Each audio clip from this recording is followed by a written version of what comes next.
ഒരു പ്രത്യേക അവസരത്തിൽ, അതായത് വാലന്റൈൻസ് ഡേ ആയിട്ടാണ് ഞങ്ങൾ ഇവിടെ കുത്തിയിരുന്ന് റെക്കോർഡ് ചെയ്യാൻ തീരുമാനിച്ചിട്ടുള്ളത്. But we do have some very interesting topics. അല്ലേടാ ടിൻഡു? ടിൻഡു ആണ് സിംഗിൾ ടിൻഡുവും മണവാളനും.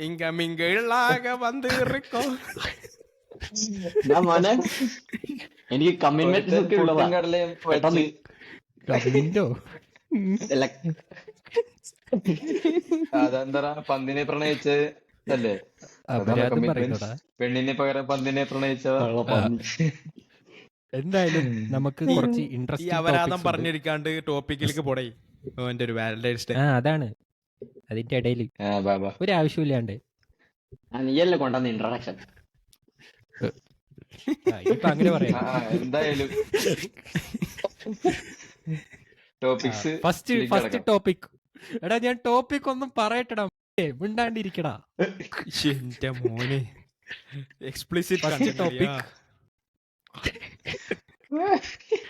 ഫസ്റ്റ് ടോപ്പിക് അതായത് റീസെന്റ് ആയിട്ട് പെട്ടെന്നൊരു സുപ്രഭാതത്തിൽ നമ്മുടെ ബോർഡ് തീരുമാനിച്ചു എല്ലാ ലീഗിലും ഒരു പുതിയ കാർഡ് ഇൻട്രൊഡ്യൂസ് ചെയ്യണം, apart from yellow and red card, as A form of punishment.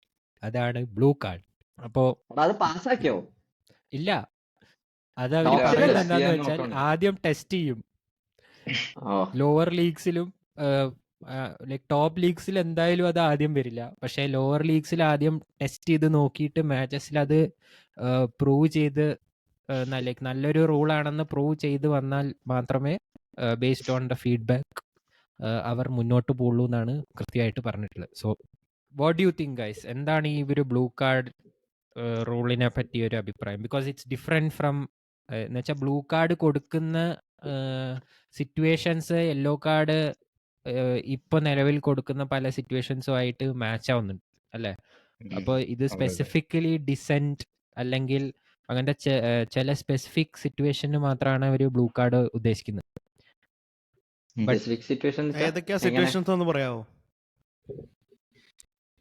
അത് എല്ലാതും എനിക്ക് ഓർമ്മയില്ല, ബട്ട് ബേസിക്കലി ആ സാധനം എവിടെ മെയിൻലി റഫറിയുടെ അടുത്ത് ഇമോഷണൽ ആയിട്ടോ അല്ലെങ്കിൽ ഹറാസ് ചെയ്യുന്ന രീതിയിലോ ആയിട്ട് റഫറിക്ക് തോന്നിക്കഴിഞ്ഞാലാണെന്ന് തോന്നുന്നു മെയിൻ ആയിട്ട് ബ്ലൂ കാർഡ് കൊടുക്കുന്നത്.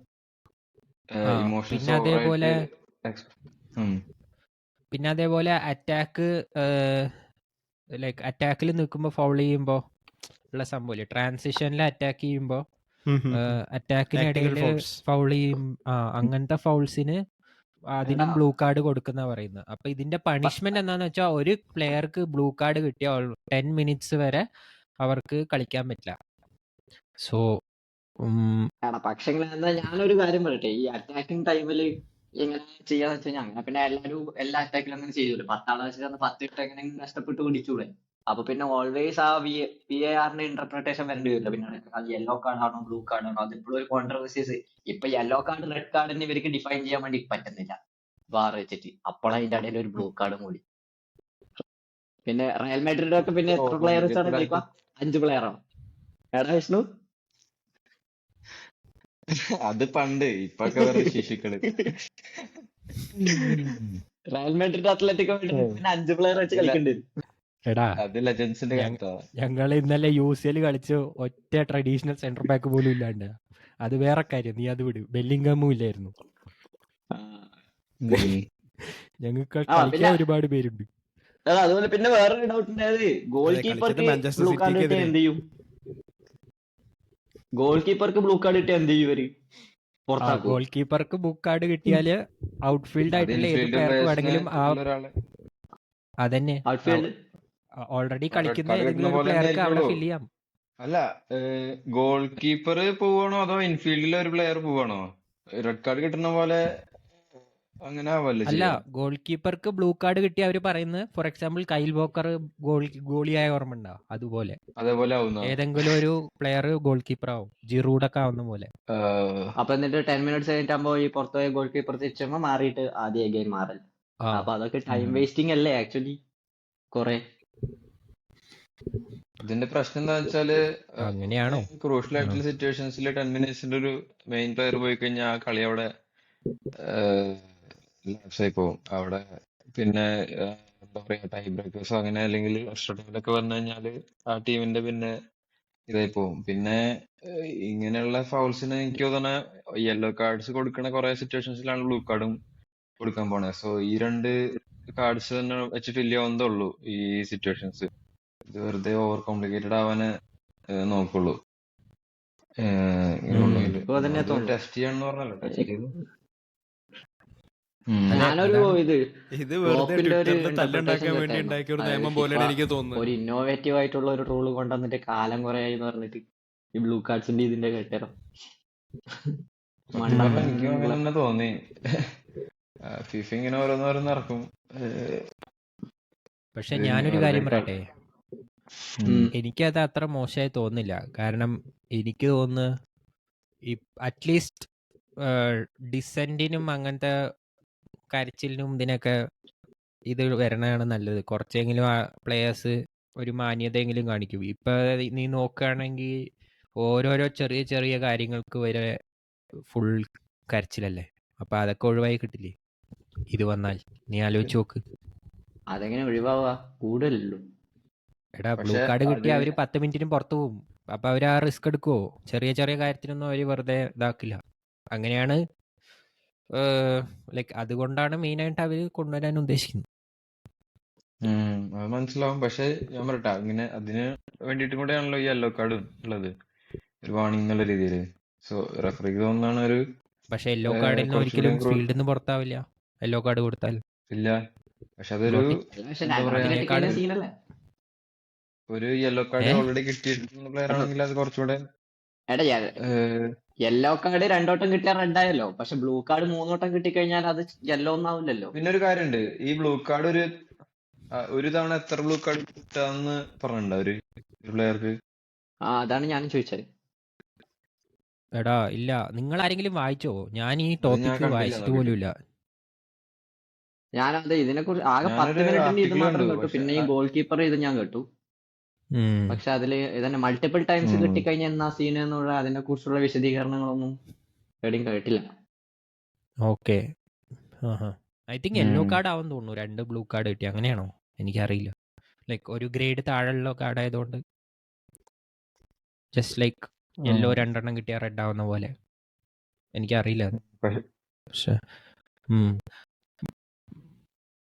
പക്ഷെ വേറൊരു കാര്യമുണ്ട്. എനിക്ക് ഇപ്പൊ തന്നെ റെഫറിങ് ഒരുപാട് ലൈക്ക് ഇവര് റൂള് കൊണ്ടുവന്ന് ഓക്കെ, ബട്ട് അങ്ങനെ ഒരു പ്ലെയറിന്റെ മുകളിലുള്ള റൂളിനേക്കാളും ഇമ്പോർട്ടന്റ് എനിക്ക് തോന്നുന്നു ഇപ്പൊ റെഫറിങ്ങിന്റെ മുകളിലാണ് ഒരു മര്യാദയ്ക്ക് റൂൾ കൊണ്ടുവരുന്നത്. കാരണം എല്ലാ ടോപ്പ് 5 ലീഗ്സിലെ എല്ലാ മാച്ചും എടുത്ത് നോക്കിയാൽ റെഫറിങ്ങിന്റെ ക്വാളിറ്റി മാത്രം കുറഞ്ഞു വരിക. VAR വന്ന ശേഷം താഴോട്ടാ മുകളിലോട്ടല്ല. അത് സത്യം പറയാലോ. അതിനെ ചെക്ക് ചെയ്യാനോ ഒരു മോണിറ്ററിങ് സിസ്റ്റം അതിന് കൊണ്ടുവരുന്നില്ല. അപ്പൊ ഞാൻ കുറച്ചൊക്കെ ക്ലോപ്പോ അല്ലെങ്കിൽ ആൻജ് പോസ്റ്റെക്കോഗ്ലു പറഞ്ഞതിനോട് യോജിക്കുന്നുണ്ട്.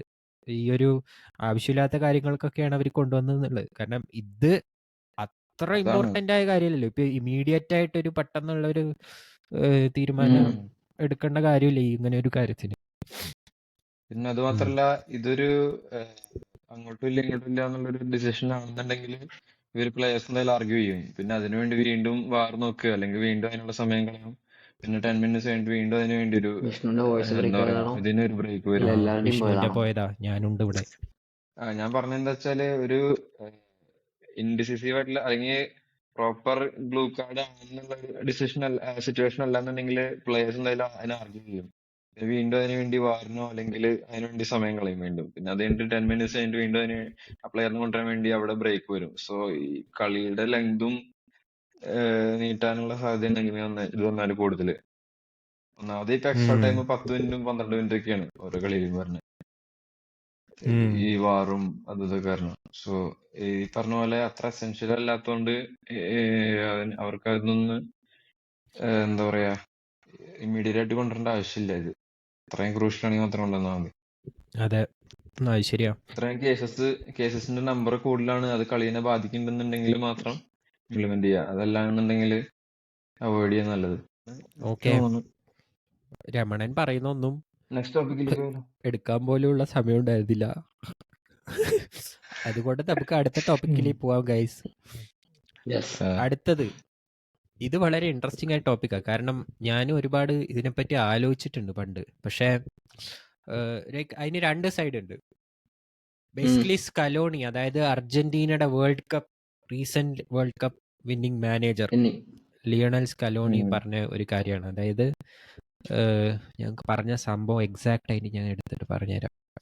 Nowadays players are losing dribbling skills as they are always told to pass after getting the ball. അപ്പോൾ ബേസിക്കലി ഐ തിങ്ക് സ്കലോണി പറഞ്ഞ ഒരു പോയിന്റ് ഓഫ് വ്യൂ, അതായത് ഇപ്പോഴുള്ള ഒരു കോച്ചിങ് സിസ്റ്റത്തിനെ മൊത്തം കുത്തിയിട്ടാണ് അയാൾ പറയാൻ ശ്രമിക്കുന്നതെന്ന് എനിക്ക് തോന്നുന്നു. കാരണം ഇപ്പോഴുള്ള കോച്ചസും ഇപ്പോഴുള്ള ഫോർമേഷൻസും ടാക്ടിക്കൽ ആയിട്ടുള്ള ഫുട്ബോളിന്റെ നേച്ചർ തന്നെ കൂടുതലും പാസിങ്ങിനോട്ടാണ്. അല്ലാണ്ട് ഇൻഡിവിജ്വലി പ്ലെയേഴ്സ് അവരുടെ ഒരു ബ്രില്യൻസ്, അതായത് അവരുടെ ഒരു സ്കിൽസോ ഡ്രിബ്ലിങ്ങോ യൂസ് ചെയ്തിട്ടുള്ള ഒരു ടൈപ്പ് ഓഫ് ഗെയിം അല്ല ഇപ്പൊ കൂടുതൽ കണ്ടുവരുന്നത്. കാരണം കോച്ചസ് തന്നെ പറയുന്ന പ്ലെയേഴ്സിനോട്, ചെറിയ പ്ലെയേഴ്സ്, അതായത് ഇവര് ഈ അക്കാഡമിയിൽ വളർന്നു വരുന്ന ഒരു ടൈം തൊട്ട് തന്നെ പറയുന്നൊരു ഒരു ഇതാണ്, ഈ പുതിയ ജനറേഷനിൽ കാണുന്ന ഒരു ട്രെൻഡാണത്. അപ്പോ അത് വളരെ, എനിക്ക് ഓൾമോസ്റ്റ് 100% അതൊരു ഫാക്ട് ആണെന്ന് എനിക്ക് പറയാൻ പറ്റുള്ളൂ. But what are your thoughts Tindu? ആദ്യം ഞാൻ പറയുകയാണെങ്കിൽ ഇപ്പൊ ഓക്കെ, പാസിംഗ് ടാക്ടിക്സ് അതൊക്കെ ഓക്കെ, പക്ഷെങ്കിൽ എല്ലാ ടാക്ടിക്സിനെതിരായിട്ട് ഒരു ഓപ്പോസിറ്റ് ആയിട്ട് ഒരു ടാക്ടിക്സ് ഉണ്ടാവുമല്ലോ. ഇപ്പൊ പാസിംഗ് ആണെങ്കിൽ പാസ് ലൈൻ കട്ട് ചെയ്യുന്ന ഒരു ടാക്ടിക്സ് ഉണ്ടാവും. അപ്പൊ എപ്പോഴും പാസിംഗ് തന്നെ വർക്ക് ആവണമെന്നില്ലല്ലോ. അപ്പൊ നമ്മ കുറച്ചും കൂടി ഓപ്ഷൻസ്, അതായത് ബാക്കി സ്കിൽസിനും കൂടി ഡിപ്പെൻഡ് ചെയ്യണം. അതായത് കംപ്ലീറ്റ്ലി ഇതിലല്ലെങ്കിലും കുറച്ചെങ്കിലും പ്ലെയറിന് കുറച്ചൊരു ഡ്രിബ്ലിംഗ് സ്കിൽസ് ഉണ്ടാവണം എന്നുള്ളത് ഒരു മാൻഡേറ്ററി അല്ലേ എന്നാണ് എനിക്ക് തോന്നുന്നത് പേഴ്സണലി. കാരണം ഇപ്പൊ ഉള്ള ഈ ജനറേഷനിലുള്ള ഡ്രിബ്ലിംഗ് ക്വാളിറ്റി ഉള്ള ഇപ്പൊ നെയ്മർ, മെസ്സി അവരെ പോലത്തെ ഡ്രിബ്ലിംഗ് ക്വാളിറ്റി ഉള്ള പ്ലെയേഴ്സ് വളരെ കുറവാണ്. ആ ഒരു സ്കിൽസ് ഇപ്പം ആ ഒരു മാജിക്കൽ ആയിട്ടുള്ള ഇപ്പൊ ഹസാർഡിന്റെ ഒരു ഇതുണ്ടായിരുന്നു, കൂട്ടുണ്ടായിരുന്നു. അതിപ്പോ 3-4 ടാപ്പ് ആൻഡ് ഗോൾസ് ചെയ്യുമ്പോൾ തന്നെ പ്ലെയേഴ്സ് ഒക്കെ ഭയങ്കര ആ ഒരു ഹൈപ്പ് കിട്ടുന്നുണ്ടായിരിക്കും. പക്ഷെങ്കിൽ അത് എന്ന് വെച്ച് കഴിഞ്ഞാൽ ഒരു പീപ്പിളിന് ആ ഒരു ഹാർട്ടിൽ നിന്ന് ഒരു ഇത് ഇമോഷൻസ് കണക്ഷൻ വരാൻ വേണ്ടിയിട്ടുള്ള പ്രശ്നം ഉണ്ടാവും. ഇപ്പൊ മെസ്സി, നെയ്മർ അവർക്കൊക്കെ ഉണ്ടാവുന്ന ആ ഒരു ഇത് അവർക്ക് കിട്ടില്ല. കാരണം അവർക്ക് എന്ന് വെച്ചാൽ പ്യുവർ മാജിക്കലാണ് ഫുട്ബോൾ എന്ന് വെച്ച് കഴിഞ്ഞാൽ ആ ഒരു ഡ്രിബിളിംഗ് സ്കിൽസ്. അപ്പൊ ആ ഒരു കാണാൻ തന്നെ ഒരു ഭംഗിയുണ്ട്. പാസിംഗ് ഓക്കെയോ, പാസിംഗ് ഗെയിം അടിപൊളി തന്നെയാണ്. പക്ഷെങ്കിൽ ആ ഒരു ഡ്രിബിളിംഗ് ഒറ്റക്കുള്ള സ്കിൽസും കൂടി ഇതിനോട് കമ്പൈൻഡ് ആകുമ്പോൾ കുറച്ചും കൂടി അടിപൊളിയാവാൻ ചാൻസ് ഉണ്ട്. ആ ഒരു രീതിയിൽ സ്കലോണി പറയുന്നതിനോട് ഞാനും യോജിക്കുന്നു. കാരണം നമ്മളിപ്പോ 18 വയസ്സൊക്കെ കഴിഞ്ഞ് ഓക്കെ കംപ്ലീറ്റ് ടീമിലൊക്കെ എത്തുമ്പോൾ അങ്ങനെ ചെയ്യുന്നത് ഓക്കെ. അല്ലാണ്ട് അക്കാഡമിയില് തന്നെ ഇങ്ങനെ ഫസ്റ്റ് തന്നെ പാസ് ചെയ്ത് കളിക്കുമ്പോൾ ഇൻഡിവിജ്വൽ സ്കിൽ ഡെവലപ്മെന്റ് കുറയാനുള്ള ചാൻസ് ഉണ്ട്. സോ സ്കലോണി പറയുന്നതിനോട് യോജിക്കുന്നു. എനിക്ക് തോന്നുന്നു ടിൻഡു പറഞ്ഞ ഒരു കാര്യം വളരെ ശരിയാണ്. ഇപ്പൊ എന്താ പറയാ, ഇപ്പൊ നല്ലോണം ഇപ്പൊ 2-3 പേരെ ഡ്രിബിൾ ചെയ്യാൻ പറ്റുന്ന, കോൺഫിഡന്റ് ഡ്രിബിൾ ചെയ്യാൻ പറ്റുന്ന പ്ലേയേഴ്സ് വളരെ കുറവാണ്. ഡ്രിബിളിംഗ് ക്വാളിറ്റി ആയാലും പ്ലേയേഴ്സിന്റെ നമ്പർ ആയാലും കുറവാണ്. സോ അതെന്ന് വെച്ചാൽ സ്കലോണി പറയണത് നമുക്ക് രണ്ട് രീതിയിൽ കാണാം. ഒന്ന്, ആള് പറഞ്ഞത് ഇപ്പൊ ഫുട്ബോളിൽ ഓവർ അനലൈസും സ്ട്രാറ്റജിയും കാരണം ഭയങ്കര കോംപ്ലിക്കേറ്റഡ് ആയിക്കൊണ്ടിരിക്കുകയാണ്. അതായത് ഒരു ടീമിന്റെ ഒരു സ്ട്രാറ്റജിയും പ്ലേ മേക്കിംഗ് കാരണം ആ ഒരു ടീമിൽ ഒരു ആൾക്ക് ബോൾ റിസീവ് ചെയ്ത് കഴിഞ്ഞാൽ ആൾ എന്താ ചെയ്യാൻ പോണെന്ന് എതിർ ടീമിലെ ആൾക്കാർക്ക് ഒരു ഏകദേശം ഐഡിയ ഉണ്ടാവും. സോ അവിടെ എന്താ പറയാ, ഒരു it's like players are control by remotes എന്നാണ് പ്രെഡിക്റ്റബിലിറ്റി വരുന്നതാണ്. അവിടെ എനിക്ക് തോന്നുന്നത് ഒരു മാനേജേഴ്സ് പെർസ്പെക്റ്റീവില് ടീമിന് ഗോൾ അടിക്കുക, ടീം വിൻ ചെയ്യാന്നുള്ളതാണ്. അപ്പൊ സ്ട്രാറ്റജീസ് എന്തായാലും ടൈം കഴിയുന്തോറും ഉണ്ടാവും എന്നുള്ളത് സ്വാഭാവികമാണ്. സ്ട്രാറ്റജീസ് മാറാം, അല്ലെങ്കിൽ പുതിയ സ്ട്രാറ്റജീസോ പ്ലേ മേക്കിങ്ങോ വരാം, അതൊക്കെ സ്വാഭാവികം തന്നെ. പക്ഷെ ഇൻഡിവിജ്വൽ ആയിട്ടുള്ളൊരു സ്പേസും എന്താ പറയാ, ഒരു ഐക്യവും പുറത്തെടുക്കാനുള്ള ഒരു സ്പേസ് ഇൻഡിവിജ്വൽ പ്ലേയേഴ്സിനും കൊടുക്കണം എന്നാണ് എനിക്ക് തോന്നുന്നത്. കാരണം ഇപ്പോ നീ പറഞ്ഞ പോലെ ഈ ഒരു 7-8 വയസ്സുള്ള പ്ലെയർ കുട്ടി അക്കാഡമിയിൽ വരുമ്പോ കൂടുതലായിട്ടും ബോൾ റിസീവ് ചെയ്തും കൺട്രോൾ ചെയ്തും വരാണ്ട് പാസ് ചെയ്ത് കൊടുക്കാനാണ് പറയുന്നതെങ്കിൽ അവന്റെ ഒരു ഐക്യു ഡെവലപ്പ് ആവില്ല, ഫുട്ബോൾ ഐക്യു എന്നുള്ളൊരു ഇത്. ഇപ്പൊ പല സ്ട്രാറ്റജിക്കൽ ആയിട്ടുള്ള ടീമിന്റെ എതിരെയും ഇങ്ങനെയുള്ള ഇൻഡിവിജ്വൽ ഐക്യവും കൂടെ ഉണ്ടെങ്കിലാണ് ആ ടീമിനെ ബീറ്റ് ചെയ്യാനുള്ള പറ്റുള്ളൂ. സോ അത് depends on the team and the league there playing. ഇപ്പോ എന്താ പറയാ, ഇംഗ്ലീഷ് പ്രീമിയർ ലീഗിലാണെങ്കിൽ അത് നമുക്ക് അധിക നേരം കയ്യിൽ വെച്ചോണ്ടിരിക്കാൻ ഉള്ള ഒരു സാധ്യത ഇല്ല. അവിടെ പാസിംഗ് തന്നെ വഴിയുള്ളൂ, അല്ലെങ്കിൽ അത്രയും എക്സെപ്ഷണൽ ആയിട്ടുള്ള ഡ്രിബിളേഴ്സ് ആയിരിക്കണം.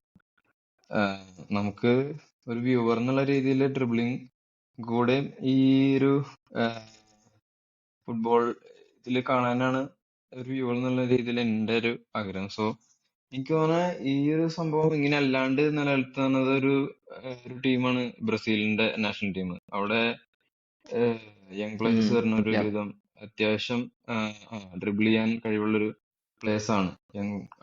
ഒരു ട്രഡീഷണൽ വേ ഓഫ് അറ്റാക്കിംഗ് ആണ് അവര് അക്കാഡമി തൊട്ട് പഠിച്ചു വരുന്നത്. സോ ആളുടെ രീതിയിൽ ഇപ്പൊ നോക്കുമ്പോ ആൾക്ക് അങ്ങനെയാണ് തോന്നുന്നത്, ഡ്രിബിളിങ്ങും കൂടെ വേണം എന്നുള്ളൊരു രീതിയിൽ. സോ ഇതാണ് എനിക്ക് തോന്നുന്നത്. നിങ്ങൾ രണ്ടുപേരും ഇതിനെ സപ്പോർട്ട് ചെയ്ത് പറഞ്ഞു, പക്ഷെ ഇതിനൊരു ഞാൻ ഒരു കൗണ്ടർ ആർഗ്യുമെന്റ് പറയാം. ഓക്കെ, അത് 4 കാര്യങ്ങളുണ്ട്. ഒന്ന്, ഇന്ന് ഫുട്ബോളിൽ ഇൻവോൾവ് ആയിട്ടുള്ള മണി, ദ സ്റ്റേക്സ് വളരെ കൂടുതലാണ്. സോ നോർമലി ഇപ്പോഴുള്ള മാനേജേഴ്സിന് പ്രഷർ ഒരുപാട് കൂടുതലാണ് പണ്ടത്തെക്കാളും, ഇൻ എവറി ആംഗിൾ. ഇന്ന് സക്സസ് എന്നുള്ളത് വലിയൊരു ക്രൈറ്റീരിയ ആണ്. ഒരു നല്ല പ്ലെയറിനെ ഇവാലുവേറ്റ് ചെയ്യുന്നത് ഇന്നത്തെ ജനറേഷൻ വെറും ഗോൾസും അസിസ്റ്റും വെച്ചിട്ടാണ് കൂടുതലും.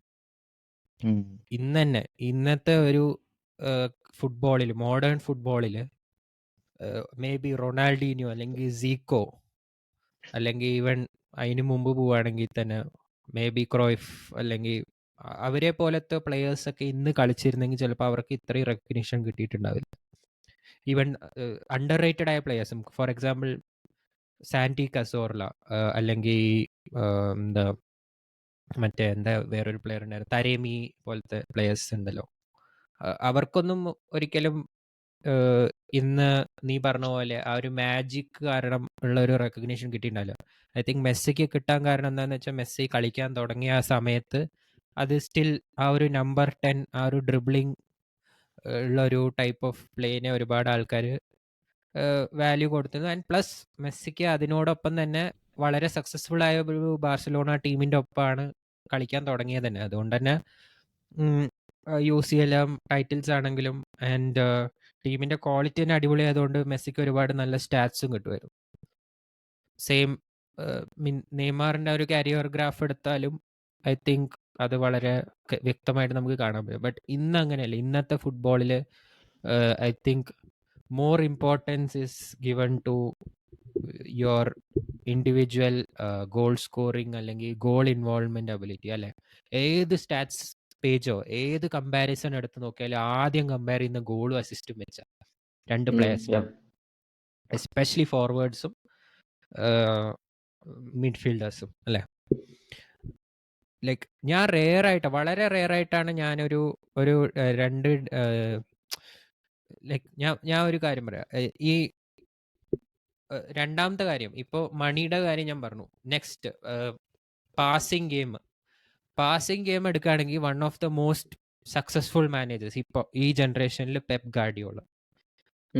പെപ് ഗാർഡിയോളയുടെ പണ്ടത്തെ ടീമാണെങ്കിലും ഇപ്പോഴത്തെ ടീമാണെങ്കിലും ഏത് ടീമാണ്, നീ പറഞ്ഞ മെസ്സി കളിച്ച ടീം തന്നെ എടുത്തു നോക്കിയാലും ബാർസലോണ ടീം അവരുടെ പ്രൈമിൽ പ്യുവർലി പാസിംഗ് ഗെയിം കാരണം, ലൈക്ക് അവരുടെ മോഡൽ, അവരുടെ ആ ഗെയിമിന്റെ മൊത്തം സ്ട്രാറ്റജി തന്നെ പാസിംഗ് ഇൻവോൾവ് ആയിരുന്നു. It was completely possession based and he still is a very possession based manager and very defensive manager. Like ഡിഫെൻസിന് ഒരുപാട് ഇമ്പോർട്ടൻസ് കൊടുക്കുന്ന മാനേജറാണ് പെപ്പ് അല്ലേ.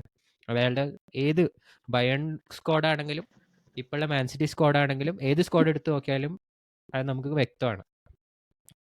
ആ ഒരു ടീമിൽ മെസ്സിക്ക് അതുപോലെ പാസ് ഇട്ട് കൊടുക്കാനും ബോൾ മെസ്സിയുടെ കയ്യിൽ നിന്ന് പോയാലും, കാരണം മെസ്സിയുടെ കയ്യിൽ നിന്ന് ഒരുപാട് ബോൾ പോകുന്ന ടൈപ്പ് പ്ലെയർ, കാരണം he's A high risk high reward type of player അല്ലേ. ഹീ ലൈക്സ് ടു ആ ഒരു പൊസിഷനിൽ അങ്ങനെ എത്തുമ്പോൾ അങ്ങനെ ഡ്രിബിൾ ചെയ്തിട്ട് 2-3 പ്ലേയേഴ്സിനെ ഡ്രിബിൾ ചെയ്ത് അല്ലെങ്കിൽ അറ്റാക്ക് ചെയ്തിട്ട് പ്യുവർലി അറ്റാക്കിംഗ് മോഡിലുള്ള ഒരു പ്ലെയർ. അല്ലാത്ത സമയം വളരെ പാസീവായ പ്ലെയറാണ് മെസ്സി അല്ലേ. He never ever involves in the game completely in terms of work rate or getting back the position. So അതൊക്കെ ബാക്കിയുള്ള ടീംമേറ്റ്സ് ആ പണി എടുത്തത് കൊണ്ടാണ് he's able to do this. അല്ലെങ്കിൽ എല്ലാ ടീമിലും ഒരു പ്ലെയർക്ക് അത് അഫോർഡ് ചെയ്യാൻ പറ്റില്ല. ബാക്കിയുള്ള പ്ലേയേഴ്സ് അതേപോലെ അവന് പാസ് ഇട്ട് കൊടുക്കാനും ബോൾ കയ്യിൽ നിന്ന് പോയാൽ റിക്കവർ ചെയ്ത് തിരിച്ചു കൊണ്ടുവരാനുള്ള ഒരു കഴിവുള്ളതുകൊണ്ടാണ് പറ്റുന്നത് എന്നാണ് എൻ്റെ ഒരു അഭിപ്രായം.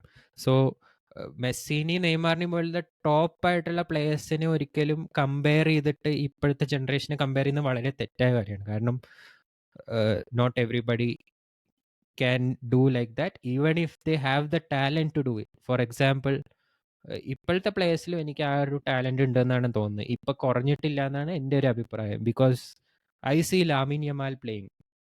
ബാഴ്സലോണയുടെ കഴിഞ്ഞ മാച്ച് തന്നെ എടുത്തു നോക്കിയാൽ മതി. ചെക്കൻ എന്താ കളി, എന്താ ഡ്രിബ്ലിങ്ങും പ്ലേ മേക്കിങ്ങും. അതിൽ വേറെ ഒരു പ്ലെയറും അടിപൊളിയായി കളിക്കുന്നില്ല. ഗുണ്ടോഗാനൊക്കെ ട്രൈ ചെയ്യുന്നുണ്ട്, നന്നായി കളിക്കുന്നുണ്ട്, അങ്ങനെയല്ല. ബട്ട് കമ്പാരിറ്റീവ്ലി ബാക്കി ടീമൊക്കെ ഒരു വലിയ ലെറ്റ് ഡൗൺ ആണ്. But he still shining through his individual brilliance. So but അങ്ങനത്തെ ഒരു ടീമിന് കൺസിസ്റ്റന്റ് ആയി സക്സസ്ഫുൾ ആവാൻ പറ്റുമോ എന്ന് ചോദിച്ചാൽ പറ്റില്ല. പെപ്പിനെ പോലത്തെ ഒരു ടീം ഒരു സിസ്റ്റത്തിനും അയാളെ ഇംപ്ലിമെന്റ് ചെയ്ത് ഇത്രയും വർഷമായിട്ട് ഹീ ഈസ് സക്സസ്ഫുൾ അല്ലേ. സോ അങ്ങനെ ആലോചിക്കുമ്പോൾ എനിക്ക് അതിലൊരു തെറ്റ് തോന്നുന്നില്ല. And football, if you take the history of football, there has been always a transition in terms of tactics. Like ഒരു ടൈം പോപ്പുലർ ആയ ടാക്ടിക്സിനെ കൗണ്ടർ ചെയ്യുന്ന ടാക്ടിക്സ് വന്നതോടെ അത് നിന്നു. അത് നിന്നിട്ട് അപ്പോഴേക്കും വേറൊരു ഇതിലേക്ക് പോയി. അതാണ് ഞാനും പറഞ്ഞത്. ഇപ്പം സ്പെയിനിന്റെ ടാക്ടിക്സ് ഉണ്ടായിരുന്നു ടിക്കിടാക്ക, അതിന് കൗണ്ടർ ആയിട്ട് ഇത് വന്നു, അപ്പൊ അത് പോയി. കംപ്ലീറ്റ്ലി പാസിംഗ് ആയിരുന്നല്ലോ ടിക്കിടാക്ക, മീൻസ് പ്യുവർലി അങ്ങനെ കൂടുതൽ പാസിംഗ് ആയിരുന്നു ഡ്രിബിളിങ്ങിനെ കാട്ടുമ്പോൾ. നമ്മൾ പറഞ്ഞത് നീ പറഞ്ഞ പോലെ തന്നെ over the years football tactics has been changing. So manager നോക്കുമ്പോൾ അവിടെ വിന്നിംഗ് ആണ് വേണ്ടത്. അവിടെ എന്ത് സ്ട്രാറ്റജി ആണെങ്കിലോ എന്ത് അനാലിസിസ് ആണെങ്കിലോ അതൊക്കെ നടത്തട്ടെ. പക്ഷെ ആകെ ഒരു കാര്യം സ്കലോണി പറഞ്ഞാൽ എനിക്ക് ചോദിക്കാൻ പറ്റുന്ന, ഈ അക്കാഡമിയിൽ വരുമ്പോ ഒരു പ്ലെയറിനെ ഡ്രിബിൾ ചെയ്യാൻ അങ്ങനെയാണ് ഒരു സിറ്റുവേഷൻ എങ്കിൽ അതിനോട് മാത്രം എനിക്ക് യോജിക്കാൻ പറ്റില്ല. കാരണം ഇപ്പൊ ഒരു പൊട്ടൻഷ്യൽ ആയിട്ടുള്ള ഒരു ഡ്രിബിളറിനെ കണ്ടെത്തുന്നതും ഒരു എന്താ പറയാ അക്കാഡമിയുടെ അല്ലെങ്കിൽ മാനേജറിന്റെ ജോലിയാണ്. സോ അങ്ങനെയുള്ള പ്ലേയേഴ്സിന് ആ സ്പേസ് കൊടുക്കാനും പറ്റണം ഒരു ടീമില്. ബാക്കിയുള്ള സിറ്റുവേഷൻസിലോ അല്ലെങ്കിൽ ബാക്കിയുള്ള കളികളിലോ എന്താ പറയാ പാസിങ്ങോ പൊസിഷനോ ഡിഫെൻസീവ് ആയിട്ടോ എങ്ങനെയാണെങ്കിലും സ്ട്രാറ്റജി ആ മാനേജറിന്റെ ഇഷ്ടത്തിന് മാറ്റാം, അല്ലെങ്കിൽ എന്തെങ്കിലും ഇംപ്ലിമെന്റ് ചെയ്യാം.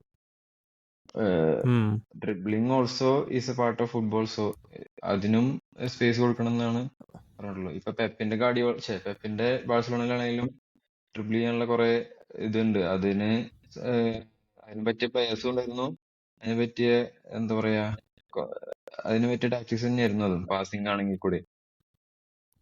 സോ അതും ഒരു എക്സാമ്പിൾ ആയിട്ട് എടുക്കാം ഇവിടെ. അതാണ് ഞാനും പറഞ്ഞത്. അതായത് ഒരു ടീം കംപ്ലീറ്റ്ലി പാസിംഗ് എന്നുള്ളതിനല്ലാണ്ട് ഒരു മിക്സപ്പ് എന്നുള്ള രീതിയിൽ, അതായത് ഓപ്ഷണലായിട്ട്. കാരണം എപ്പോഴും പാസിംഗ് വർക്ക് ആവണമെന്നില്ലല്ലോ. അല്ല, അത് ഇപ്പോഴും റെലവെന്റ് ആണ്. ഇപ്പോഴും പെപ് ഗാർഡിയോള ഡോക്കുവിനെ പോലുള്ള പ്ലെയറിനെ കളിപ്പിക്കുന്നുണ്ട്, ഫോർഡിനെ പോലെയുള്ള പ്ലേയേഴ്സിനെ കളിപ്പിക്കുന്നുണ്ട്, ജൂലിയൻ ആർവിലാസ് നന്നായി ഡ്രിബിൾ ചെയ്യുന്നുണ്ട്. But you also need A goal scorer. Like അതാണ് എനിക്ക് മനസ്സിലാവാത്തത്. ഒരു ടീമിന് ബാലൻസ് ആണ്. റോഡ്രി അപ്പുറത്ത് ബാക്കിൽ ഉള്ളതുകൊണ്ടാണ് ഇവന്മാര് സുഖമായി ഷൈൻ ചെയ്യുന്നത്. കാരണം ഒരു ഹൈ റിസ്കില് പൊസഷൻ പോയി ട്രാൻസിഷൻ മൊമെന്റ് വന്ന റോഡ്രി തളങ്ങും, റോഡ്രി ബോൾ റിക്കവർ ചെയ്ത് തരും. അല്ലെങ്കിൽ റൂബൻ ഡിയാസും വോക്കറും ഒക്കെ ഉള്ള ടീമാണ്. അതുകൊണ്ടാണ് ആ ബലത്തിൽ ഇവര് കളിക്കുന്ന മുമ്പിൽ. അപ്പൊ ആ ഒരു ബാലൻസ് വേണം എന്നേ ഞാൻ പറയുന്നുള്ളൂ. എടുക്കുമ്പോ റിക്കവർ ചെയ്യാനുള്ളത് അതൊക്കെ. പക്ഷെ ഒരു സിറ്റുവേഷൻ വരില്ലേ, ഡ്രിബിൾ ചെയ്താലാണ് നമുക്ക് അവിടെ ബോള് മുന്നോട്ട് കൊണ്ടുപോകാൻ പറ്റുള്ളൂ എന്നുള്ളൊരു സിറ്റുവേഷൻ വരുമ്പോ അവിടെയും ഒരു പ്ലെയർക്ക് എടുക്കാൻ പറ്റണം. സോ അവിടെ ഒരു പാസിംഗ് ഓപ്ഷനോ അല്ലെങ്കിൽ മൈനസ് പാസ് കൊടുക്കാനുള്ള ഓപ്ഷൻ ഇല്ലെങ്കിൽ ഡ്രിബിൾ മാത്രമാണ് ഓപ്ഷൻ എങ്കിൽ അങ്ങനെയും ചെയ്യാൻ പറ്റുന്ന പ്ലേയേഴ്സും കൂടെ ആ ടീമിൽ വേണം. അങ്ങനെയുള്ള ഒരു പ്ലേയേഴ്സിന്റെ നമ്പർ കുറയുന്നതാണ് ആള് പറയണത്. പക്ഷെ അങ്ങനെ പ്ലേയേഴ്സ് കുറയുന്നത് ഈ ടാക്ടിക്സിന്റെ കാരണം തന്നെയാണ്. പക്ഷെ ടാക്ടിക്സും ആവശ്യമാണ്, ഇമ്പോർട്ടന്റ്. പിന്നെ എൻ്റെ ഒരു പേഴ്സണൽ ടേക്ക് പറയാം. എനിക്കിതിൽ പറയാനുള്ള ഒരു കാര്യം എന്താണെന്ന് വെച്ചാൽ, ഹസാർഡിന്റെ ആ ടോപ്പിക്കിനോട്ട് കാരണം അത് വളരെ ഡിഫറെന്റ് ടോപ്പിക് ആണെന്നാണ് എൻ്റെ ഒരു അഭിപ്രായം. അതും ഇതുമായിട്ട് എനിക്ക് അത്ര ബന്ധം എനിക്ക് തോന്നുന്നില്ല. Because that is A different thing. But എൻ്റെ പേഴ്സണലായിട്ട് എനിക്ക് ഫീൽ ചെയ്തൊരു കാര്യം എന്താണെന്ന് വെച്ചാൽ, ഇപ്പോഴത്തെ ടാക്ടിക്സ്, അതായത് ഈ ഒരു എവല്യൂഷൻ നടന്ന ശേഷം, ഈ ഒരു ഗെയിം മാറിയ ശേഷം, especially in terms of physicality and pace എല്ലാം കൊണ്ടും വളരെ ഡിഫറെൻറ്റ് ഗെയിമാണ് ഇന്നത്തെ കാലത്തുള്ളത്. സോ അതിലെനിക്ക് ഏറ്റവും വലിയൊരു ട്രെൻഡ് എനിക്ക് കാണാൻ പറ്റുന്നത് എന്താണെന്ന് വെച്ചാൽ, പണ്ട് വിങ്ങേഴ്സ് ആയിരുന്നു തിളങ്ങുന്നുണ്ടായിരുന്നു. വിങ്ങേഴ്സിനായിരുന്നു ഏറ്റവും ഒരു ഹോട്ട്, എന്താ ഒരു സ്പോട്ട് ലൈറ്റ് എന്ന് പറയുന്നത്, അല്ലേ? വിങ്ങേഴ്സ് അല്ലെങ്കിൽ നമ്പർ 10, ഈ രണ്ട് പൊസിഷനായിരുന്നു എപ്പോഴും ഭയങ്കര സ്റ്റാർസ്. സോ കാരണം അവർ ഈ പറഞ്ഞ പോലെ ഡ്രിബ്ലിങ്ങിനോട് അട്രാക്റ്റ് ആയിട്ട് അത് കണ്ട് രസിച്ച് വരുന്ന ഫാൻസ് ഒരുപാട് ഉള്ളതുകൊണ്ട് തന്നെ അവരായിരുന്നു താരങ്ങൾ. ബട്ട് അന്ന് ഡിഫൻഡേഴ്സിനും എസ്പെഷ്യലി ഫുൾ ബാക്കോ അല്ലെങ്കിൽ അങ്ങനത്തെ പ്ലേയേഴ്സിനൊന്നും ഒരു സ്പോട്ട് ലൈറ്റ് കിട്ടുമായിരുന്നില്ല. ആൻഡ് ഈവൻ സെൻറ്റർ മിഡ്ഫീൽഡേഴ്സ് ആണെങ്കിലും they are like less flashy. അവർക്കൊരു സൂപ്പർ സ്റ്റാർഡം ഒരു ഇതിലേക്ക് എത്താനുള്ള ഒരു ചാൻസ് കുറവായിരുന്നു. ബട്ട് ഇന്നത്തെ ഗെയിം നോക്കിയാൽ നമ്മുടെ ഫുൾ ബാക്സ് എടുത്ത് നോക്ക്, എല്ലാവരും അടിപൊളി സ്റ്റാർസ് ആണ്, ടോപ്പ് ടീംസിൻ്റെ ഫുൾ ബാക്സ്. കാരണം ഇൻവേർട്ടഡ് ഫുൾ ബാക്സ് അല്ലെങ്കിൽ ഫുൾ ബാക്ക് അറ്റാക്ക് ചെയ്ത് ബോക്സിൻ്റെ ഉള്ളിലേക്ക് പോകുന്ന ഒരു ഇത്, വിങ്ങേഴ്സ് വൈഡായി പോകുന്ന ഒരു ടാക്ടിക്സ് കാരണം I think most of the fullbacks are like getting the spotlight. And അതെൻ്റെ അഭിപ്രായത്തിൽ നല്ലൊരു കാര്യമാണ്. ഫുട്ബോളിൽ ഒരു ട്രാൻസിഷൻ നടക്കുമ്പോൾ എപ്പോഴും അങ്ങനത്തെ ഒരു ചേഞ്ച് വരാൻ സാധ്യതയുണ്ട്.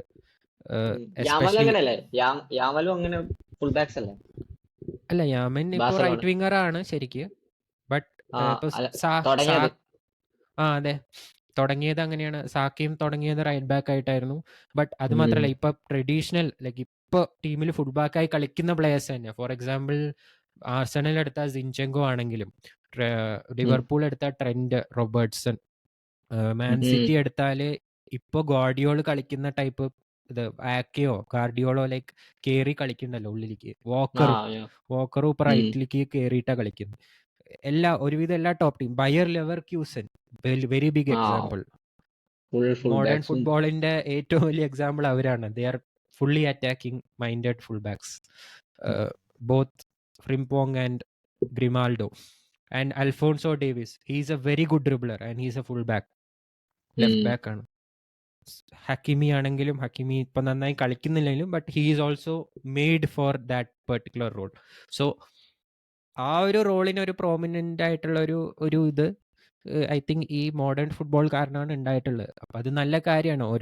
ആ ഒരു ടാക്ടിക് എവല്യൂഷൻ, ആ ഒരു ടാക്ടിക്സിന്റെ ചേഞ്ച് വരുന്നതോറും ഓരോ പൊസിഷനായിരിക്കും ഇമ്പോർട്ടൻസ് കൂടുന്നത്. ആൻഡ് ഐ തിങ്ക് ഇപ്പം ഏറ്റവും ഇൻ ഡിമാൻഡ് ആയിട്ടുള്ള positions CDM or full backs ആണ് ഏറ്റവും. കാരണം അവരാണ് ഏറ്റവും കീ പ്ലേയേഴ്സ് ആയിട്ട് എനിക്ക് തോന്നുന്നത് പല ടീംസിലും.